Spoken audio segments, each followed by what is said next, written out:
We've lined up the top stars from Hollywood and from all over the world to entertain you on a giant screen with the few colorful motion pictures you've been hearing about and reading It's about. showtime, folks. Enjoy the show. We're delighted to have you with us. The Drive-In Theater. You'll find something to please you to add to your evening's enjoyment. Is pleased to bring you our feature presentation.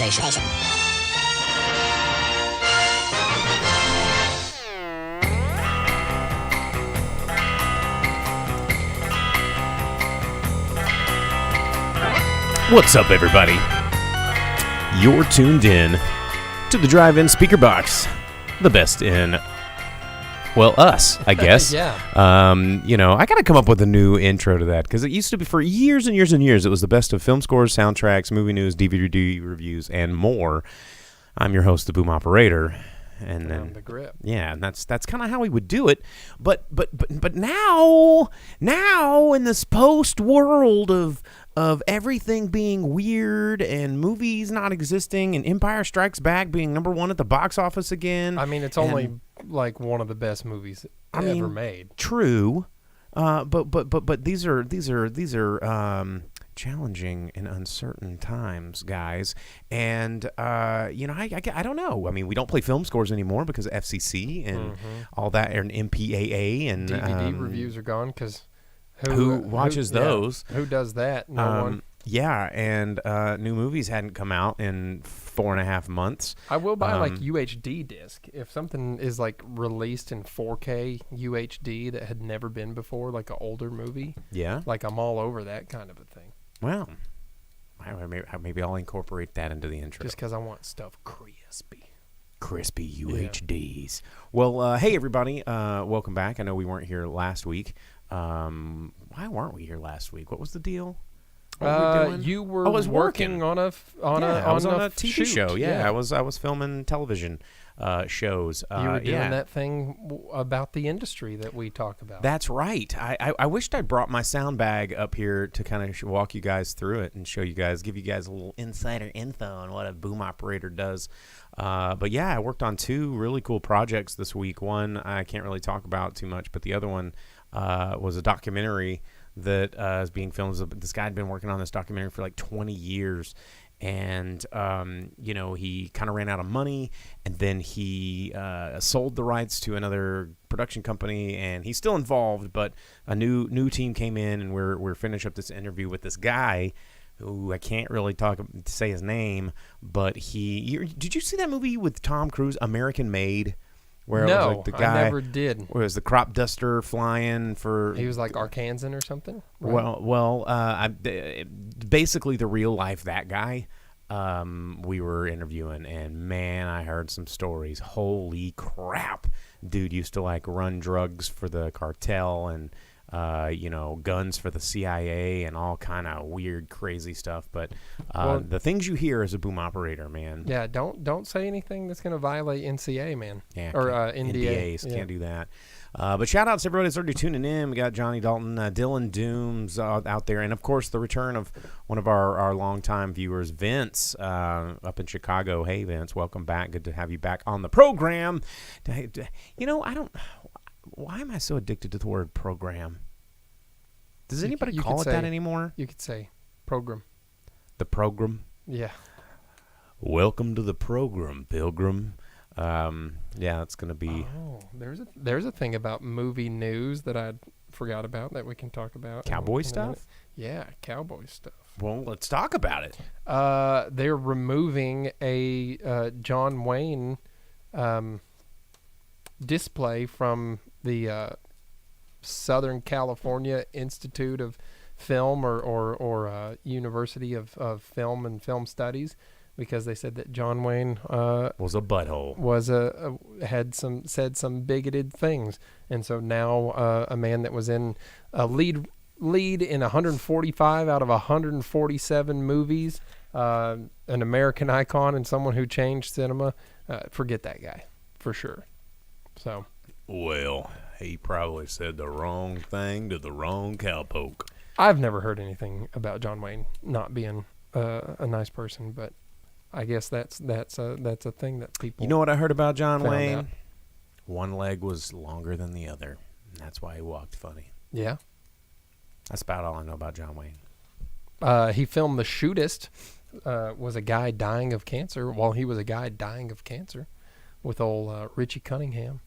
Well, I mean, I and this is something that I didn't really mean to go into on the show, but that's how the show works. Is we just talk about shit. And this was actually echoed. I've been watching the Hulu series of High Fidelity because I love that book, and the John Cusack movie is okay. And then there's a new show with Zoe Kravitz, and you don't think Zoe Kravitz is kind of sexy in a way? She's a train kid, man. But she's Zoe Kravitz. Her bloodline is the blood of sex gods. I mean, it is her destiny to be just sultry and attractive. Yeah, you don't think so? She's still a train kid, man. Yeah, but she's Lenny Kravitz's daughter, man. Yeah, I'm not going to go that way. There you go. Nice one. Anyway, but there was a scene in there that really echoed something that I thought was kind of interesting that they did. And they were talking about albums that you can't sell, and then some guy was like, hey, can I get Off the Wall for my boyfriend? And they're like, oh, you can't buy that album. Michael Jackson was a pedophile. And they're like, yeah, but the horns on, Don't Stop Till You Get Enough are like, come on, dude. And they were like arguing about how I was like, well, this is Quincy Jones tracks anyway, and blah, blah, blah, blah, blah. And they're like, no, you can't buy that record. And I'm like, yeah, you can. And one of the guys was like, well, if we go down that line of thinking, we won't listen to anything because all of these people that are artists, like how many artists have you ever known that were just like squeaky clean, sitting at Olive Garden pounding breadsticks and then going to their like white collared 9-to-5 boring water cooler job? Like, that's not how art works. And as Dylan just said, cancel culture is really tricky right now. Alexander Hamilton is cool and John Wayne isn't. Yes. And I've always been a big... The Duke is always cool. ...kind of proponent of, being able to healthily and I guess, academically separate the art from the artist. And I think that is a very important skill that we all need to learn because we can't eliminate all art because without things, I had a bit of a rocky childhood. A lot of people do. There's experiences that you live that aren't so great. And then people ask me like, well, if you could go back and change it, would you? And I always say no. And people say, why is that? And I go, because I now am the product of all of those experiences and all of those things that I saw and witnessed and had to, go through and deal with. And I like who I am now. So if I went back and erased all that stuff, I probably wouldn't be me. So, to be able to separate those two ideas, we can acknowledge when a thing is bad and a thing is not good, but we can also acknowledge the products that came from that thing and use them for the betterment of society. And I feel like if you can take something that was awful and make it something beautiful, then maybe we should. I don't know. That's just me being kind of utopian, idealistic, artsy butthole that I always tend to be. But it's getting worse and worse and worse. I remember when, I think it was Milius, who did the Conan movies. He's a notoriously giant piece of shit, and but those movies are awesome, dude. Like the first one, come on, dude. The Beatles. I need that new one. I need that new one in my life. I need Conan the King. I don't know about that. What do you mean? It's not. It wouldn't be good, dude. How can you say that? It'd be Conan sitting on the throne, like just showing Aquilonia what's up, and just being the coolest Sumerian ever. Yeah, in our heads, that's not what's going to happen on screen. Yeah, that's exactly what would happen on screen because he'd be Conan. No, dude. I don't think so. I don't think that we can make the things that we need to make. The only person that I'm holding out to actually try and do it is Denis Villeneuve, with the new Dune movie, man. I'm really looking forward to that. Doom is so boring, though. Dune's boring. So is Star Trek. Whoa, hey, Pump it's those good. brakes. I didn't say it wasn't good. There's no Star Trek that's boring except for the motion picture, which is the most boring watching paint dry thing on the face of the planet, as far as cinema goes. Even more so than that one movie that's just a single shot of like a farmhouse from the distance. Well, anyway. Or that film that one dude made. He was like British or French dude, and he made that film that was literally paint drying because their regulations said that for film to be made, it had to be watched in its entirety by some review board, and he was just sticking it to him. So he crowdfunded it and then filmed paint drying, and it was like a 4 or 6 hour long movie of just paint literally drying, and he was like, hey, fuck you. And yeah, so Star Trek the motion picture, more boring than that even. True. Because V'ger's dumb. One of our curtains just fell. Dang. We've been out of the studio for a while. Everything's falling apart. 2020. Anyway, let's see. Oh man, going back to in the comments, Johnny says it's hard to go back and watch Superman Returns, not because of Kevin Spacey or Bryan Singer, but because Superman Returns is a pile of turd garbage. It's not hard to go back and watch it. It's always been hard. It's to just watch hard Superman to watch Returns. it. It's just super hard. The only movie I've fallen asleep in the theater was Superman Returns. And then upon the second watching, it was like, really? He's going to get stabbed with kryptonite and then lift an island made out of kryptonite out of Earth's atmosphere? The one weakness that Superman has. And he's like, oh, with a knife of kryptonite in me, I'm going to raise an island of kryptonite because who needs friggin' weaknesses? Obviously not American audiences. Yeah. Yeah. Made no sense. Nothing in this world makes sense.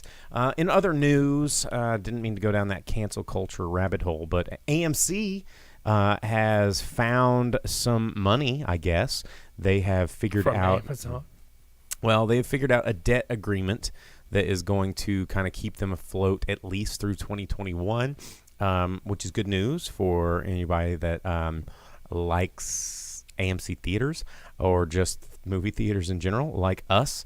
You know, it's been tough. Like, I have been to the theater a couple times since some of the theaters have started to reopen. I know a lot of our local Malcos have reopened. I went and saw Raiders of the Lost Ark in the theaters, and I went and saw Irresistible, which I'm going to be reviewing tonight, which is going to be our new movie that we review tonight, which is kind of weird. But, you know, going to the movies right now is a very weird experience. Everyone's like, I can't even believe you're going in there, COVID. And I was like, I saw 3 people my entire time at the movie theater. Like, I feel safer at the theater than I do at Walmart when I'm, like, freaking out when the lady with no mask is, like, reaching over me to get eggs when I'm just like, hold up! 6 Just feet! Wait a second. The eggs aren't going anywhere. I'm going to get these cage-free, farm-fresh eggs and best and be on my way. Unless it's like 8:15, 8:20, and there's just a mad dash to get your crap and get out because they make everything closes at 9 now. No, 8:30 is when Wally World shuts down, and they make that announcement over there that last time I was in there trying to grab something real quick for work, they were like, oh, just as a reminder, if you aren't checking out with your stuff at 8:30, we will take it away from you and shut you out the door. So it's like, oh, it's okay. Weird. So you get a mad dash like friggin' Tickle Me Elmo on Black Friday trying to get groceries every night. Because who can make it to the friggin' store by that time? Well, and that's the thing for guys like us that kind of work a lot most of our free time is after 8 o'clock. Yeah. And this makes like every bit of it. Our lives really difficult because it's hard to go to the store. And then when you're like, well, the store's closed, how am I going to eat? Well, all the restaurants are closed. Oh, yeah. That. You know, it sucks, man. I've been eating rice gruel like peasants in Kurosawa films. Oh, man. Every time I watch an old Kurosawa film, I always either make rice balls or miso soup just because that's just the soup I know how to make. Yeah, but I'm talking like I'm eating that like peasant rice gruel where they're like, please protect us, Severin Samurai. And like, we have nothing. And they weigh like 7 They've pounds. got rice gruel. Yeah. And they refilter it through the rice and they just drink the dirty rice water because that's all they have. That's been my life. But anyway, so Silverlake Group, I guess, decided to purchase over $100 million of their first lien notes, and they're going to do convertible bonds that they hold in AMC, blah, blah, blah, legal jargon. But as a part of the deal, they're buying the debt and then would be receiving percentages of the profit and earnings when they reopen. It's all very complicated, but it's interesting to see that someone's willing to do it, because I guess someone's hedging their bets, basically shorting to see if the movie industry is going to come back. A lot of these movies are being pushed back, held back, not being released in theaters. John Carpenter just announced last week that the new Halloween film is going to be pushed to 2021, even though they are done with it, because he is a very theatrical, experienced kind of guy, and he's like, nope, I want to make sure you see it in the theater. I'm not going to put it online. I'm not going to let you watch it on your damn cell phone. You got to go see it in the theater. So that you can hear his sweet synth music. Yeah, we never did get that Russell Crowe Road Rage movie that I wanted to see so bad. Because none of the theaters are open, man. One or two are open, but they're not showing new films. Yeah, they're just showing older stuff. You know, you're seeing a lot of these like concerts, like the Garth Brooks concerts and the what's the other American Idol country music guy. You got me. Yeah, but I remember driving by the drive-in and seeing it packed for Garth Brooks more than one night. Yeah, dude. And it was like $100 billion a ticket. I don't know where these people are getting all those billions of dollars, you know. But drive-ins are coming back, man. The drive-in will never die. Like, where's my drive-in speaker box, dude? Here it is. Like, I've been a drive-in man for many, many years, dude. And it is our namesake, and we know what you guys are just now learning. You know what? Drive-in's a special place. Since they are showing all these old movies at the theaters and stuff now, bringing back the classics. And as Monk has pointed out, and we talked about on the show before, on HBO Max, they have that whole TCM section where you can watch classics at home. It's actually super rad. I was talking to my dad about how they were showing Jaws and Indiana Jones and Star Wars and all that stuff. And he told me about how him and his friends used to go to a local drive-in when he was younger, and they would turn all of the speakers at the back or the edge of the drive-in towards the fence before they opened. And then that way when they would open, all the speakers that the affixed speakers would be facing the fence, and they would all stand on the other side of the fence and watch the movies outside of the drive-in. So that was kind of like a fun little thing there that I found out about watching the drive-in. So Dylan says, we need an Arkansas movie double feature at the drive-in. White Lightning and Shotgun Stories both shot around my hometown. They actually did show a film that was made in Bentonville this past weekend, which was we talked about it. Yeah, it was like... Okay, I didn't know if it was this last weekend or coming up, since they were showing... It was like Max Winslow and the House of Secrets or something like a name. Too many... It's very Harry Potter-esque sounding, and... Yeah, it's or like Spiderwick Chronicles type thing or something. I don't... It had too many words in it if for someone who's not familiar with whatever preteen book it was probably based on. And I heard it wasn't very good. So really bummer. There you go. Well, it looked like a movie about cell phones being taken over, and everyone's like, don't use your cell phones, because the whole trailer was all these people were like, oh, cell phones. Did you watch the trailer? I mean, I just remember the kid that was in Karate Kid YouTube channel, or the YouTube series, Cobra Kai. He was in it. That's about the only thing I remember from it. I was like, hey, they actually got an actor. Which is kind of rare in a lot of Arkansas productions. Trust me, I've worked on all of them, or most of them. I haven't done. Kind of started saying no to a lot of the Arkansas productions because exposure and passion stopped paying my rent like in my 20s. So yeah, I'll take the paying jobs with the major network television shows and funded documentaries. Thanks. Yeah, HBO has money. Trust me. I took it from him. So anyway, yeah, AMC is still going to survive. They are getting money somehow from someone. So there is news in that. What other things do we want to talk about? It's just been so weird. Announcements on things getting pushed back, things just not really knowing what they're going to do. There was a couple of trailers that came out, like for The Boys season 2. Yeah, TV, which looks pretty rad. I'm about it. Very cinematic TV. What else was there? There was a green light for another Teenage Mutant Ninja Turtles theatrical reboot. Didn't they release a trailer for that Halloween movie too? Yes. Yeah. Yes. Vince said, "Can I just say really quickly, you know how much I loved Ghost Story when I first saw it?" Yes, because I did too, and we talked about it because I met the director and had a drink with him. He's a very nice guy. I saw it again last night and thought it was just fine. Fast forwarded the pie scene. The pie scene is the best scene! Vince.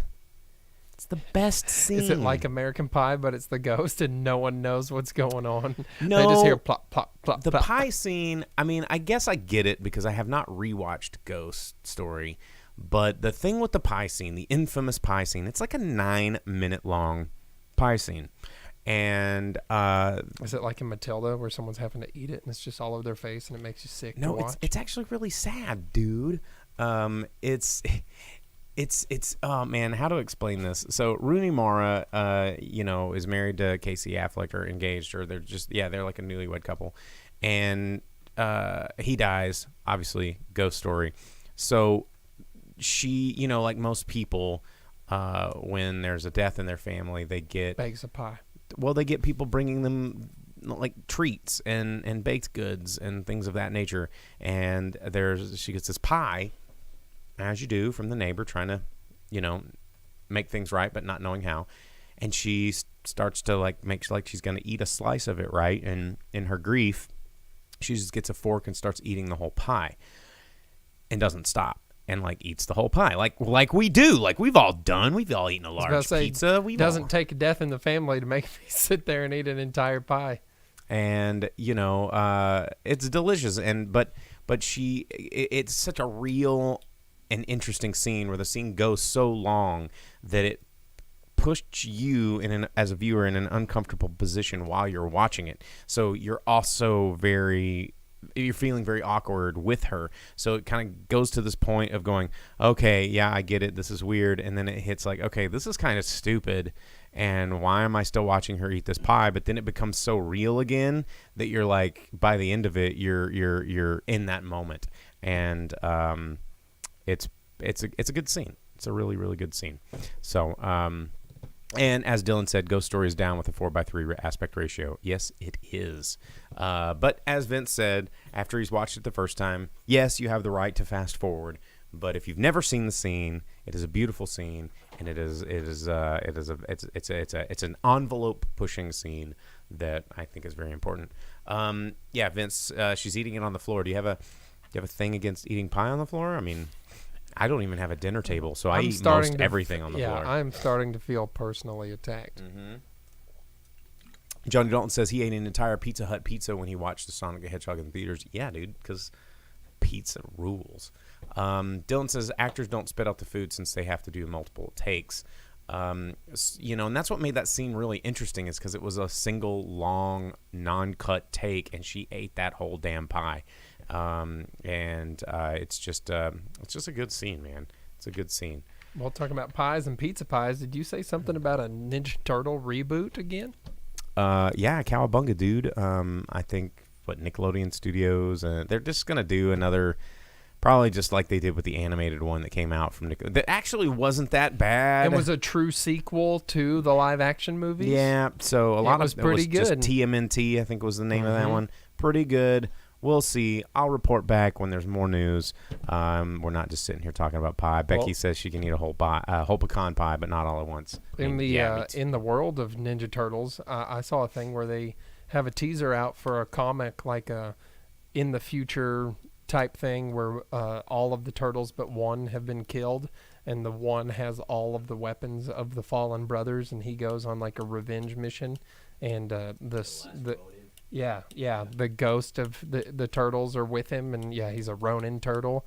It looks pretty sick, but no one knows which turtle it's going to be. So it's probably going to be a new turtle. No, it's one of the 4. Yeah, I thought there was a 5 now. We don't know which one survives, right? Isn't there a 5th turtle now? That's getting into weird Nickelodeon offshoot Is it in its a own world wheelchair? thing. I don't know. Okay, I'm just wondering.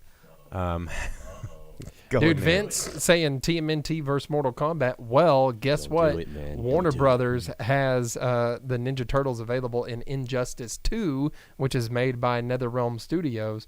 So that's something that's completely within the realm of possibility.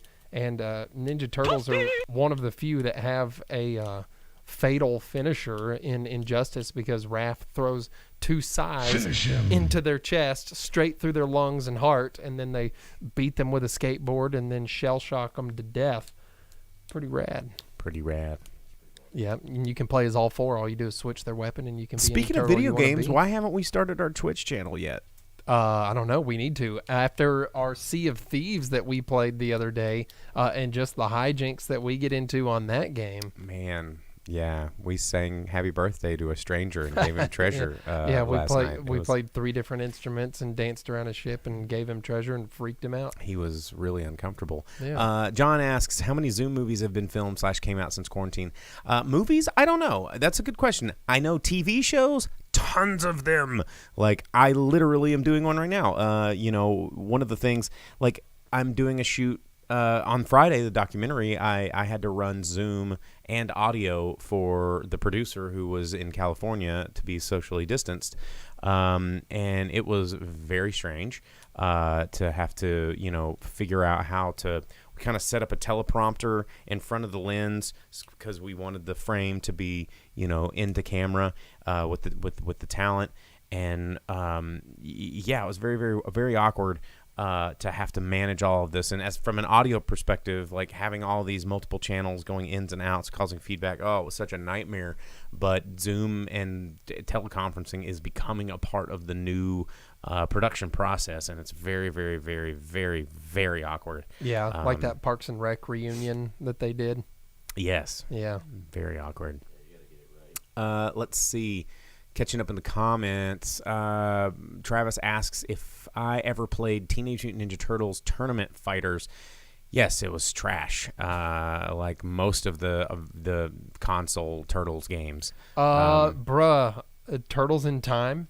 That's not a console game. That was an arcade port, and the arcade is superior. The one on console still sucks. You're wrong for that. You're wrong for let's that. go to Arcadia right now, and I will show you the difference. Yeah, in let's bust out TMNT. the SNES. Yeah, and I'll show you how crappy it is in comparison to the exquisitely perfect Turtles in Time arcade machine. You get some better buffs on the Nintendo one, man. No, you don't. Vince says, I have not seen any scripted Zoom comedy shows that I thought were funny. Not sure if it's possible. Agreed. Except for maybe Later with Jason Sewell, which I'm a part of. No, it's still, it's hard. It's really hard because the thing about when you're doing live television, and I guess just speaking from my own experience, when you're, working an audience or working a room or whatever, you have to work the audience and work the room, right? Unless you've got a lot of practice speaking to an audience of no one like I do when I did radio for 10 years. But when you're in a room engaging with your co-host or doing whatever, like having them in the physicality of it is important. It's very, very important. And I think same for people in film production. Like without having all that stuff around, it's just not the same. John says, what about Hyperstone Heist? Going back to the Teenage Mutant Ninja Turtle video game. Man, I don't know. The Turtle games. None of them really just spoke to me except for the arcade ones. Vince says his brother saw TMNT on ice. I am so sorry for you. But did anyone go to the Turtles concerts? Pizza power, flying saucers of delight, pizza power. Burp, burp, burp, burp. Oh, I know exactly what it is. I was just letting you finish. No, that's all I got. Flying Saucers of Delight. The Pizza Power song. That's what they call it. Can we play the Pizza Power song and not get, flagged? It has to be owned by Sony Music or did they disown it? Nickelodeon. No, there's no way, man. Are you sure? What the hell is Rescue Palooza? Turtles, as bad as it is always going to be money. So someone's going to hold on to that. The Coming Out of the Shell tour. See, Dylan saw him at Barton Coliseum. How about that? Yeah, there you go. Coming Out of the Shells tour. That's, I don't know if you can you say that anymore? Yeah. Coming out of their shell, then they'd be nude turtles. Wouldn't that just like flay them? Oh, yeah, there it is. I'm telling you. Just like 10 seconds of it we could do, right? That get Coming Out of Their blocked. Shells tour was sick because it would have Shredder come out and he would roast children, just put them on blast. And murder them No, shortly after. because the power of music would stop them. There it is. Man. Yep, that's 90s. Baby, look for a parrot. No. Yeah. Yeah. Look at what the hell was happening back then? 90s. God, can we just go back? No. Turtles in Time. Let's just go back to the 90s. Let's see. Dylan says the Turtles' original design had a tail, which it's certain. Yes, I remember seeing that in the Toys That Made Us. Is that what the name of that show is? On Netflix, yeah. Yeah, little turtle peckers that were coming out of the shell. Okay, fine. They can't all be wieners. Anyway, why are we talking about 90s Ninja Turtle video game TV shows? Is there something else we can talk about? We're just gonna. Can we? I wonder how we do a multicam. We can't do a multi-location Twitch stream. I bet we could figure it out. Oh, you figuring it out, bro? Yeah, I don't know. Yeah, you gonna figure it out, Mr. No, Tech but Man? we have a friend that we can talk to that we could does twist his that kind arm of into. No, I don't. No. know. Possible, but it's He's amazing execution. Yeah, I got a that's friend. gonna be we, tough. we have a friend that's offered to help me with that kind of thing before. We need to get capture cards and all that, so that you can have our amazing chat recorded while we talk about movies and Hook in particular. Speaking of Hook, did you hear that Jude Law is now being cast as the new Captain Hook in another Peter Pan situation? Did you hear about that? I didn't, but we both like Jude Law Jude because Law Jude can Law act. is kind of cool, and he I can mean- act. It's like how I think the farther his hairline goes, the better he becomes as an actor. Because he's like Norwood level 1,000,000 at this point. And he still keeps that weird little ding-a-ling of hair that's like going this way. That's like the Allied front that's trying to just push through the line there. was that because he was in Enemy at the Gate? Probably. And his hairline is the enemy at the gate. He's just trying to get through. Dude, I Man. think Jude Law is super rad. Like every movie, you're just like, that movie kind of sucked, but Jude Law was really good in that movie. He was. He's always good in every movie. So he's gonna show up Wolverine real hard as being a Captain Hook. We'll see. I mean, I don't think it's going to be hard because That movie sucked. yeah, it wasn't very good. All right, let's talk about a new movie. Vince says he's seen joint streams before, 4 people on at once, and you can choose the specific person to watch. I mean, we could do broadcast a Zoom call, but it's could you broadcast both of our screens playing Sea of Thieves and both of our faces while we're playing Sea of Thieves? Well, I think what he's saying is that you can switch between whichever one. The audio would be there for either one. Yeah, that'd be the constant when you pick one source. Yeah. Yeah, it's going to be. I don't know. We'll figure it out. We probably won't, but it's fun to think about because I have too many things that I need to think But about. Other than playing video games for an audience, like that's high on my list right now. That's the pivot. I mean, yeah, if you guys are gonna pay for it, then I'll wear a top hat and play Xbox Online and speak in. I mean, I don't know. I just dress fancy for everybody. It's a special occasion. I mean, Vince, he says I have a very skeptical look. I don't know if that's just my natural face or my 2020 face or just whatever. But my the thin veil of hearty skepticism that I normally carry around in my soul has been bubbling up towards the surface over the past year. So you're seeing it. Let's see. Are we still casting the Hook movie here in the comments? Like someone's saying like Get did I see someone say get Patton Oswalt to be Smee and Adrian Barbeau could play Old Wendy. I don't think you can do a better Smee than Bob Hoskins though. Like how are you even gonna dream of topping that? You can't get a better Captain Hook than Dustin Hoffman. I mean maybe they shouldn't do it. It'd be in poor form. Yeah, bad form. Bad form. Bad Peter. form. You know what? Someone posted the other day, like, oh, since we're doing all these remakes and no one has good ideas and all this, when are they going to remake Highlander? And I instantly told them to shut their mouths and delete their post. As you should don't ever. You're Clancy Brown, Sean Connery, friggin' Raiden. You know what I'm saying? The fabulous. You don't Freebirds. know Christopher Lambert? No, I do. I just couldn't remember his name right off the top of my head. But dude, you have the fabulous Freebirds. You have Sean Connery as Ramirez, and you got Clancy Brown just being the Kurgan. Being Clancy Brown. And you have a Queen soundtrack that you can't replicate that. Here we are. We were born to be kings. Yeah, don't ever even think of touching my Highlander. There can be only one.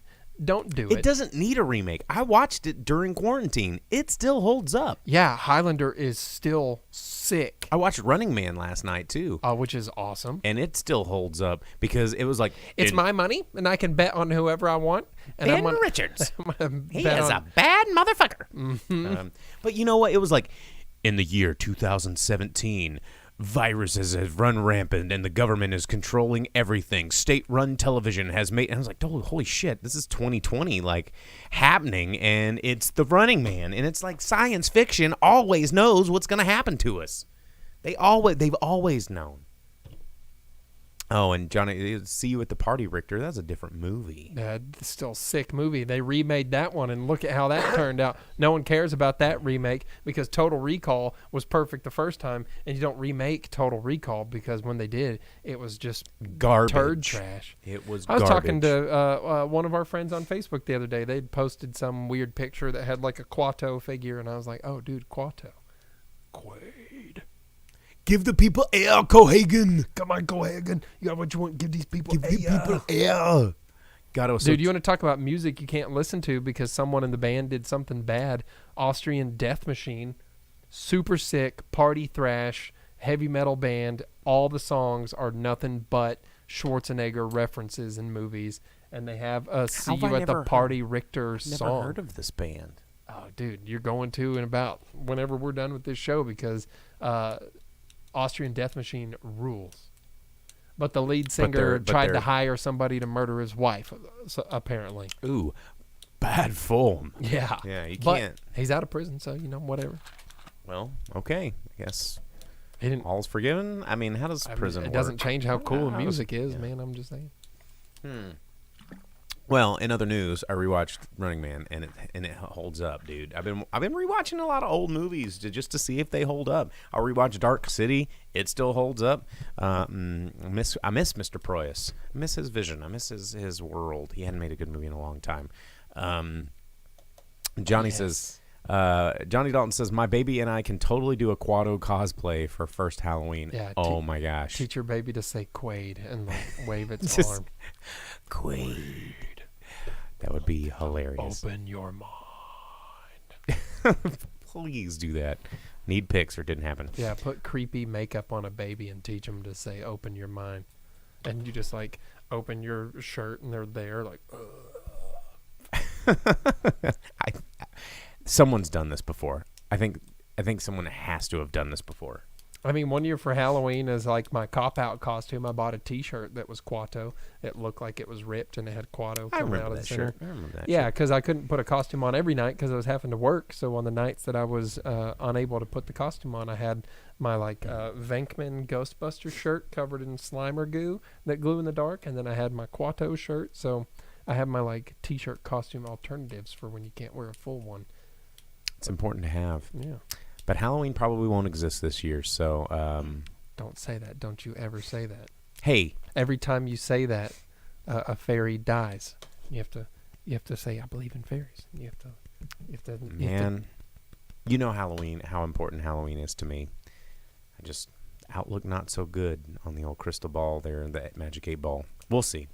Johnny just brought up the greatest Halloween costume you could ever do. Ghostbusters 2, you're the Statue of Liberty, but then have little figures of the Ghostbusters in the crown. That would be sick, because everyone's like, oh, you're the Statue of Liberty? You're like, I'm the Statue of Liberty from Ghostbusters 2. And you have like a little NES Advantage controller hanging out of your collar, because that's how they drove. Remember that? They had like a Nintendo controller. Like set it up on the inside. Yeah. Why would it? I mean, you already haunted it with ectoplasm. Why do you need a Nintendo controller to make it drive? I don't know. Whatever. Anyway, but speaking of your work, you just reminded me that now that we're back in the studio, we're across town, and you've got to be at work at a certain time. So at some point, yeah. So I had a movie that I was going to review, a new film. Yeah, talk about it. And I got to see it in the theater, which was kind of fun and kind of cool. Only person in the theater, which was very, very weird. But hey, only $5 large popcorn and $5 large Coke, man. You don't get that deal very often. But it's the new film from Jon Stewart, a.k.a. a Daily Show Jon Stewart, and it's called Irresistible, and I'll give you one guess what it's about because it's from Jon Stewart. Yes, it's politics. It has Steve Carell, Rose Byrne, Chris Cooper, and it is a film about politics. It's a Democratic strategist who's worked in, it just takes place right off of the heels of the Trump election, which seems very Jon Stewart-y. And yes, Vince, he says he saw it. It's out there. You can get it on video on demand. I think it's one of the the premium ones. It's going to cost you more than like $3.99 or whatever. It might be like $19. But I went and saw it at the theater. Anyway, it's kind of a one of those political satire, tongue in cheek, a la like Wag the Dog, which I think kind of was what this movie is, but a little bit better. Wag the Dog a little bit better. And like this movie, I've read a lot of reviews, a lot of people saying that it was weak and whatever. I kind of enjoyed it. I'm trying to figure out whether or not my enjoyment came from the fact that I was sitting in the theater watching it, and just the sheer ecstasy of sitting in a movie theater again might have put rose-colored glasses on my face, but I don't know. Or maybe just Rose Byrne, because I like Rose Byrne. She's a really cool, funny lady. And Chris Cooper's always fun to watch. And, of course, Steve Carell, who has really grown as shying away from the 40-year-old virgin stereotype that he and the Office character that he has kind of been pigeonholed into for a very long time. Didn't Steve Carell kind of start to make his journey from Daily Show? Hadn't they worked together before? Yes, they had. And Topher Grace kind of making a little cameo there. Some other. He still does movies. He still does movies, and Will Sasso kind of oddly enough in there for whatever reason. He has a new TV show. He does. And as Vince said in the comments, I think in 2020 it's a little too light-handed, but he also enjoyed it. But yeah, again, this was filmed pre-COVID. This is a different world, It's political satire for sure, and it was kind of this bait and switch sort of fun, like got him movie. I'm not going to spoil the ending because it's kind of fun, but it just shows and exposes the hilarity of our political system in terms of how media shapes everything, how it's so much more about the way media spins it and not so much about what's actually happening, showing how all these people in Washington and in the media kind of all know each other, and it's almost like a big game to them. Like they're above this thing, and they're friendly on friendly terms, but the byproduct of what they do divides people on a level of just becoming enemies with one another. And that's really kind of an interesting thing that I think that I wish that maybe Jon Stewart could have explored a little bit more. But I think having hindsight being 2020 that.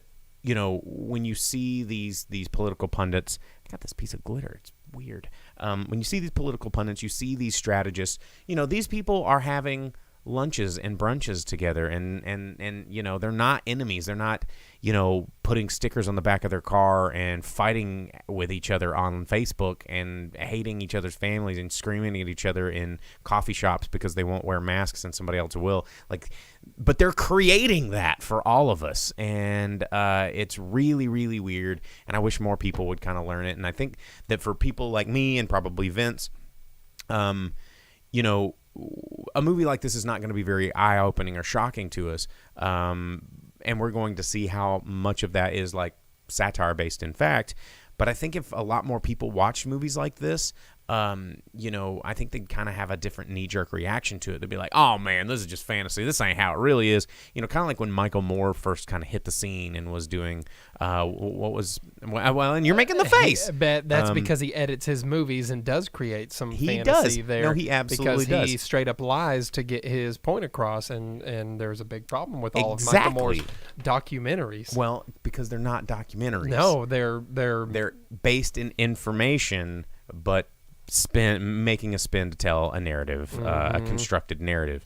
Just like this movie, none of this really happened, but it's based in small facts. And that's one of the things that I think people need to learn. Again, kind of going back to the earlier comment about separating the art from the artist, but also separating real from fantasy from fiction, and knowing when something is derived from fact but becomes fiction, to where we can appreciate the fact or maybe wrap our brains around a very larger, more complicated, maybe not so fun topic by using more fun, tongue-in-cheek. I mean, that's one of the things that I love about humor, and then I've used it many years in, not just the show, but on stage and other things that I've done, is to use humor to make people think about tough stuff. And if you're laughing, it's hard to get angry. And but if you hopefully once you're done laughing, you start thinking. Kind of like Dave Chappelle, man. Dave Chappelle's a master at it. But anyway, Vince says exactly the movie showed a tenth of how things actually are. Yeah, and if they showed more than a tenth of it, it wouldn't be a comedy anymore. It would just be depressing, and no one would want to watch it. And I think it's important that we make movies like this. And when people are like, well, it's not accurate and the jokes weren't that funny and I thought it would be more slapstick. And it's like, look, man, this is a different kind of comedy. This isn't Wedding Crashers here. Just like give it a second. Like, that's your go-to, this movie's going to make you laugh so hard movies. The only reason Wedding Crashers. I saw a trailer not too long ago about a comedy and they're like, from the makers of Wedding Crashers. I'm like, who is talking about wedding? And it blew me away and I can't get this out of my head. Like, oh, Wedding Crashers is so good. Vince Vaughn. It has Isla Fisher and the guy that plays her brother. They're both like weird rapists from this rich family. Oh, dude, Owen Wilson, hilarious. There's one scene with Will Ferrell that's actually kind of funny. Is that the Catalina? No, that's from Step Brothers. No, this is where he's like the dude that they look up to and they think he's the coolest. He's like, I've been hitting up funerals lately. That's my new thing. And he's like, you want some meatloaf? Ma, the meatloaf! Ma! For a movie that you think was dumb for me to bring up, you sure do know a whole lot about it. No, because the scene about the meatloaf is hilarious because he just keeps screaming about his mom bringing a meatloaf, and it's so stupid. But it's Will Ferrell, and it's really funny. Well, I mean, I don't know. I can't remember even what trailer it was, but in 2020, Bradley Cooper's in that movie. I saw a trailer, and they were like, from the makers of Wedding Crashers. And I was like, certainly they've made another movie since then. That's like when we did our 420 episode, and I've never touched reefer in my entire life, but I've watched every one of those movies, apparently. You're just thinking about reefer all of a sudden? No, you were like, oh, for someone who doesn't like that thing, you sure know a lot about that thing. Oh, okay. Isn't that like our gimmick, that we just know too much about movies? Yeah, we know too much about stupid shit, I think is our gimmick. But anyway, so, yeah. But Irresistible, you could catch it if one of your theaters is open, or you can catch it on demand. It's, it's out there. It's a fun political satire with an interesting twist at the end. It's not going to ruffle any feathers. It's not going to, change any minds, I don't think. It's very preaching to the audience a little bit. But you can check it out. And, yeah, if you like Jon Stewart, you probably like the movie.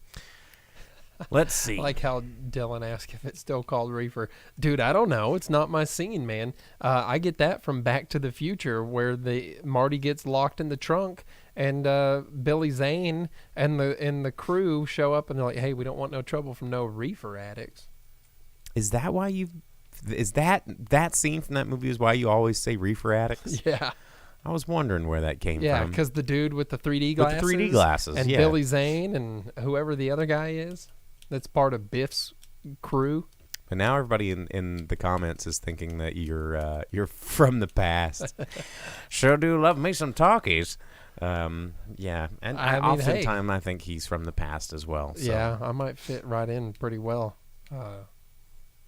Anyway. in certain time periods in the past. Well, we reviewed a movie. There's no real new movies coming out this week because no one knows what next week holds.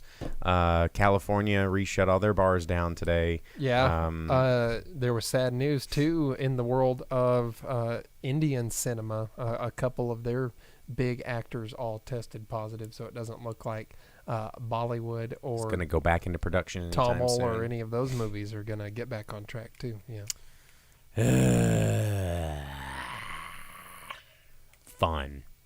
The Charlize Theron movie on Netflix. I have not watched it yet because, I have to build up a constitution to watch movies like that, and I have to be in a certain. I don't know. There's a metric of time that I'm like, do I waste this time, or do I use it doing something productive, or do I use it playing Sea of Thieves? Which is a waste of time, but also somehow productive and unproductive That's at the same friendship, time. bro. Yes, it's team building. I haven't checked it out yet, but it's on my list, and maybe I'll talk about it next week. But we will see. Yeah, it's the old guard. I've been meaning to watch it. I just kind of vortexed into High Fidelity instead. I just because a friend of mine told me I needed to watch it, so I did. And yeah, I'm probably gonna start making mixtapes again, just like I did when I first read the book, because I used to make mixtapes and whatever. So nerd. Can we just? All right. I think that's the end of the show. Who's going to be able to listen to them? That's the thing. I don't know. Nobody listens to mixtapes, and the reason their tapes are the best is because you can't skip tracks. That's why it's important. It's on a cassette tape. You have to go. The show's all right. I've got 2 more episodes left. If you like the book, if you like the movie, it's basically the same stuff. Just fast forward to 2020. So if you enjoyed all that, it's on Hulu. You can check it out. So anyway, I'm the Boom Operator. I'm the Grip. We'll see you guys next week. He's got to get to work and all that stuff. So bye-bye.